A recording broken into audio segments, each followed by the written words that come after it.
Ikaw naman. Ha? Mamaya na ako maliligo.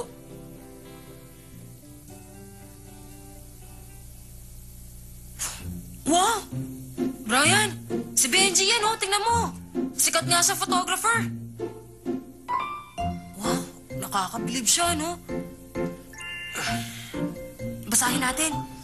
Oh, marami pala siya awards. Ito pa. Na-awardan pala siya dahil sa pictures niya noong 9/11. Sabi pa dito, marami daw dyaryo ang nag-feature ng mga kuha niya na nagpapakita ng panganib sa World Trade Center. Wow! Sikat pala si Benji yan. Hindi siya basta photographer. Akalain mo yun?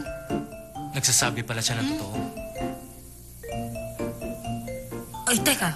Brian, baka masaya naman yata maging model eh. Eh kung... Wala akong interes sa mga ganyang bagay. Kung sisikat ako, gusto ko dahil sa isa akong professional.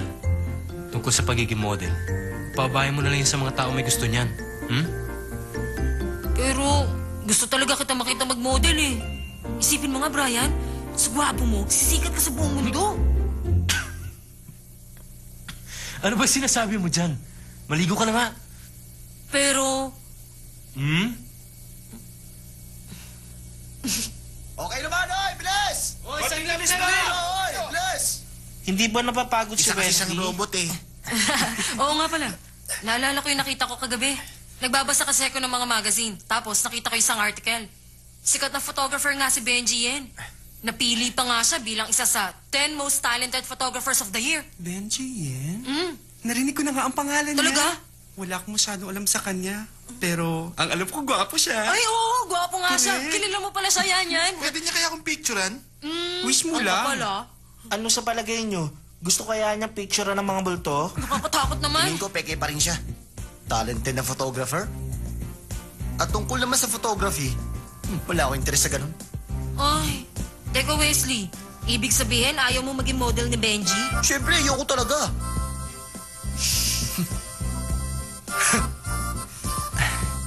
Kilala mo naman ako.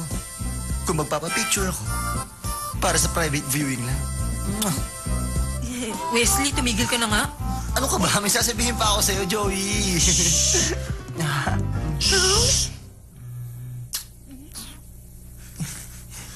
Wesley, pinapatawag ka ni Sir Lou, pati si Tristan at si Brian.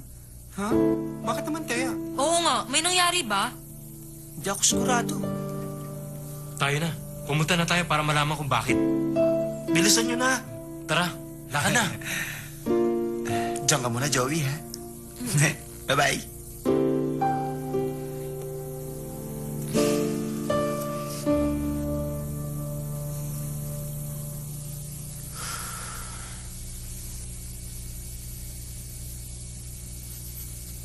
Alam niyo ba kung bakit kayo nandito? Alam niyo ba kung anong gulong dinala niyo rito sa school? Napakaraming babae ang nakaharang doon sa gate. Hindi niyo lang binastos ang academy. Nambubulahaw din kayo. Ang dami na nagre-reklamo dahil sa ingay, sa basura, sa traffic sa paligid. At ang balita ko, may isang babae ang nakapasok sa dorms. At lahat ng gulong yun kagagawa ninyong tatlo.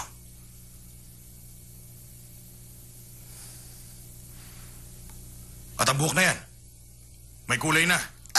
Ang gulo pa ng gupit. Isang tingin pa lang, alam ko nang ampaw ang utak mo.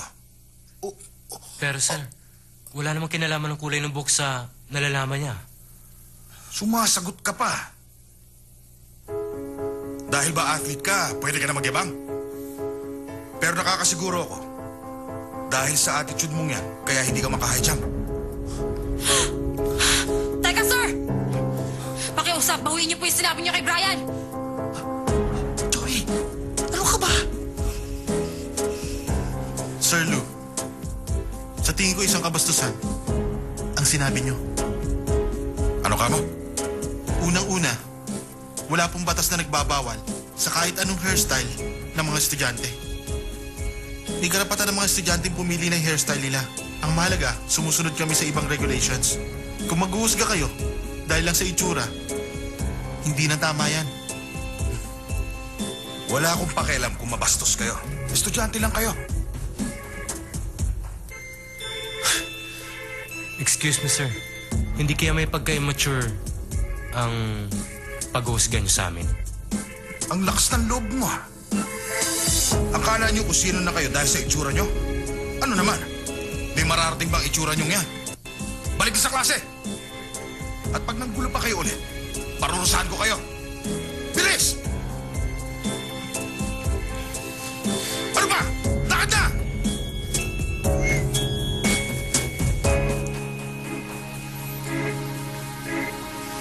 Tara na, Joey.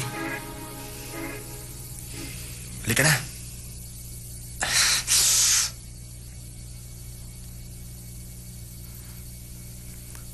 Mayayabang.